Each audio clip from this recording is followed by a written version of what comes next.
सात समुद्र की मसी करूं, लेखनी करूं बन राय, धरती का कागज करूं, गुरु गुण लिख्यो न जाए।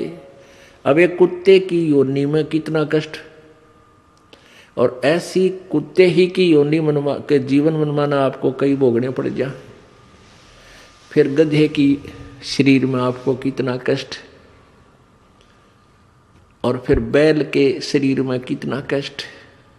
नर से तीतू पशुआ की जय, गद्धा बैल बनाई, ये 56 भोग कहाँ मन बोरे है, कित कुरडी चुगने जाई। सिर पर सींग दिए मन बोरे, धूम से मच्छर उड़ावे, कांधे जुआ जोते कुआ, फिर जौ का भुस खावे। फिर पीछे तू खर की जगह, कुरडी चुगने जावे, टूटी कमर पजावे, चढ़े तेरा कागा मांस गिलावे। अपने आत्माओं, ये बातें जो परमात्मा ने स्वयं आकर के हमें सुनाई हैं, कही है, ये कोई बालक नहीं थे वो कि वैसे ही कह सुन गए, नहीं। इनके ऊपर आपने बहुत गहराई से सोचना पड़ेगा। क्या बताते हैं कि आदमी जो सत भक्ति नहीं करता तो फिर क्या होगा, सतगुरु नहीं मिलते।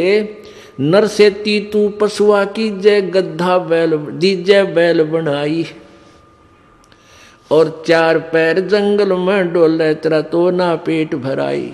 ओए होए, अब हम मनुष्य हैं,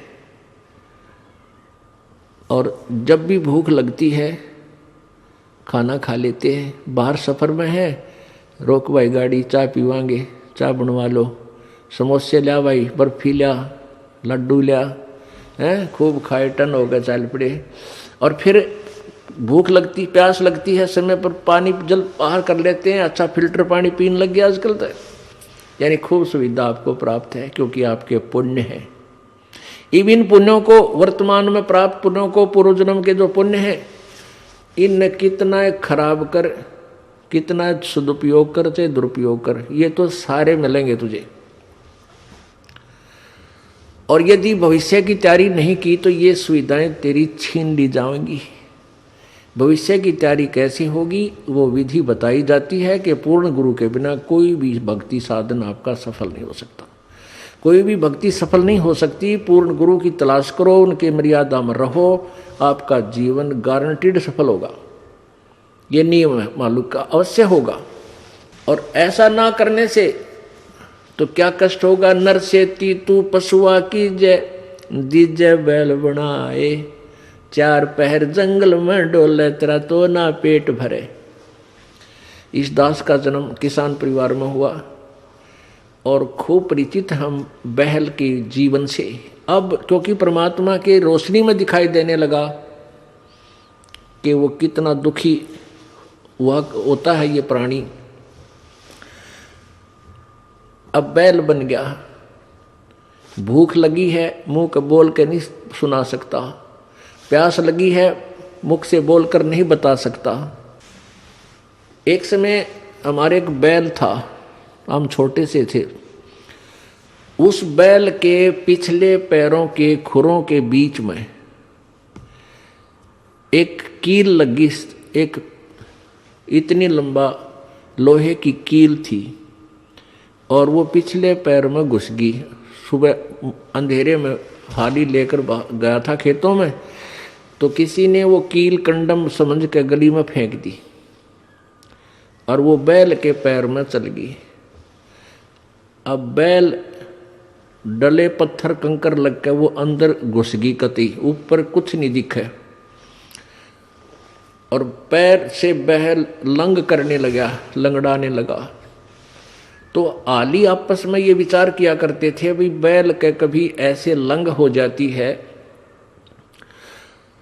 तो क्या बताया करते कि उसको रोकना नहीं चाहिए, बैल को काम लेते रहना चाहिए, क्योंकि उसकी नस पर नस चढ़ गई है, और नस पे नस चढ़ जाने से, रोक देने से वो ज़्यादा हानि होती है, चलते रहने से वो ठीक हो जाता है। इस दृष्टिकोण से हाली ने सोचा कि इस कैर नस पे नस चढ़ गई पैर की, नाड़ी पर नाड़ी चढ़ गई। और इसको चलाते रहना, शाम तक चलाते रहा। बैल ने ना चारा चरा ना जल पिया, और शाम तक पैर सूज गया, सोजन आ गई। शाम ने आके खड़ा हो गया, एक 3 पैरों से चल रहा बेचारा, आते ही बैठ गया, सुबह उठा नहीं, इतनी पीड़ा थी उसको। अब पहले पुराने समय में 40 वर्ष पहले एक ऐसे ही वहाँ ट्रीटमेंट होया करते गाँव में। कोई व्यक्ति बुलाया, उसने कहा कि इसके गोड्डे में बा आ गया घुटने पे, वहाँ गर्म पट्टी जैसा भी उसकी औषधि थी वह तैयार, उसकी ट्रीटमेंट शुरू कर दिया। अब कीला गिरी पैर में, घुटने उस खुरों में, और ट्रीटमेंट हो रहा घुटने का। अब वो बोल के नहीं बता पा रहा मेरा पीड़ा कहाँ है। और जब वो मनुष्य शरीर में होगा, वो खूब आंडी पाक रहा था, अन्यों कहता होगा कि उसने देखा भगवान, देखी जाएगी, फिर देख, फिर के देखेगा, गधा बने पाछे, बैल बने पाछे। अब क्या तू क्या देखेगा, हमने तो अब देखना है जो मनुष्य शरीर है, और संतों की वाणी पर अटल विश्वास करके अपना कल्याण करवा लेंगे तो जान बचेगी। 1 महीने के तक वो बैल सूख गया, चारा भी छोड़ दिया उसने, खाना थोड़ा बहुत खावे कभी ना खाए, पीड़ा में। और ये बता नहीं पा रहा मेरा पीड़ा है कहाँ। वो अपने आप पक के, वो कील जहाँ लगी थी अपने आप पक के फूटा, उसमें से मवाद निकलन लगा। जब ध्यान गया को हो रहा तेरे की, इसके तो खुरों में कोई गड़बड़ है। फिर उसमें हाथ पर छेड़ा छाड़ी करी, एक व्यक्ति बुलाया, उसने औजार से देखा अगर इसमें कील लगी है, वह कील पर निकाली, इतनी लंबी निकली, तब वो बैल स्वस्थ हुआ। तो पुण्यात्मा, उस नालायक ने सोची भी ना थी कभी तेरी ये दुर्गति हो जाएगी। लेकिन ठीक है, हमें ना पता हो पर संत बतावें, सतगुरु बतावें, आकर के सब सदग्रंथ गुणकावें, तो विचार हमने करना चाहिए। तो ऐसा दुख फिर क्या बताते हैं कि सिर पर सींग दिए मन, 4 पहर जंगल में डोले तेरा तो ना उधर बरे। अब तो समय मिलते ही, भूख लगते ही खाना खा लेते हैं। अब परमात्मा का भंडारा चलता है यहाँ पर फ्री ऑफ कॉस्ट है। कितनी बार भोजन पाओ, दिल करे जब बच्चा की भरा कप पर बैठ कर पीने लग जा। कहीं भी आप घर पे हो, भूख लगती है तभी कहते हो रोटी लाओ, खाना भूख लगी है, चाय बना लो, चाय पी ले, दूध लाओ हैं। और कोई त्यौहार है, ब्याह शादी है, लाडू बर्फी जलेबी खूब डट कर खाओ। लेकिन परमात्मा कहते हैं फिर इस भक्ति ना करने से, सदगुरु की शरण में ना जाने से, नर से तीतू पशुआ कीजय, दीजय बैल बनाए, 4 पहर जंगल में डोले तेरा तो ना पेट भराए। ओह, 4 पहर यानी सुबह से लेकर शाम तक। सुबह 6 बजे ले जाते थे, शाम को 6 बजे 12 घंटे खेत में रहेगा, तेरा तो पेट नहीं भरा, क्योंकि भूख लगी होगी।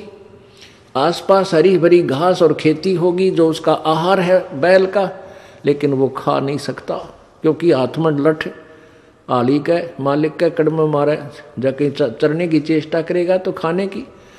समय पर पानी मिलेगा 2 टाइम मुश्किल से, प्यासा मर चाहे भूखा मर। पुण्यात्माओं, अब ये सतगुरु का गुण लिखने लग जाओ आप कितने। एक कुत्ते के जीवन को लिखो, फिर गधे के जीवन को लिखो, फिर बैल के जीवन में क्या क्या कष्ट आते हैं वो लिखो। और चीटी हाथी 84 लाख कहते हैं, इन सब से बाईपास निकाला मेरे सतगुरु ने। फिर क्या बताते हैं कि सिर पर सींग दिए मन बौरे, और दूम या पूछ होती है, पूछड़, इस पूछड़ ते मच्छर हटा। अब जैसे आज वर्तमान में तो बहुत सुविधा होगी, ये ऑल आउट लगा लेते हैं भाई, मच्छरदानी ला ली मच्छरों से बचने के लिए, और गर्मी से बचने के लिए पंखा, कूलर, एसी, पता नहीं कितनी व्यवस्था होगी आज। और परमात्मा बंदी छोड़ बताते हैं कि यदि तूने मालिक याद नहीं किया, सिर पे सींग दिए मन बौरे, और एक धूम तो मच्छर उड़ा। अब वो धूम है ना तेरी, वो तो तेरा कूलर, और वो इतना पंखा और वह मच्छरदानी और एक आधे कर्महीन की वह दूम भी कट जाती है, कीड़े पड़ जाए उसमें, वह काटनी पड़े, वह रह जाती है फिर 8-9 इंच की।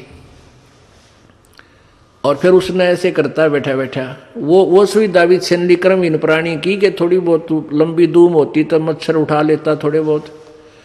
अब कर्महीन के वह दूम भी कट गई। तो जितने पाप करेंगे हम उसी की एवरेज में, उसी की रेशो में, प्रत्येक योनि में उतना ही कष्ट। पहले तो गधा और ऊपर तो अंधा, तो कितने पाप किए होंगे उस प्राणी ने। फिर बैल और दूम कट गई, वो मच्छर भी ना हटा सकता, मक्खी भी ना उड़ा सकता, थोड़ी बहुत कुछ सहयोग था वो भी खत्म हुआ। तो पुण्यात्माओं, इनको घनी गहराई से सोचो और फिर भगवान और गुरु जी की तुलना करो कि हम कितना बाईपास चल रहे हैं। फिर क्या बताते हैं, कंध जुआ जो तैकू कंधों का भुस खावे। ओहो,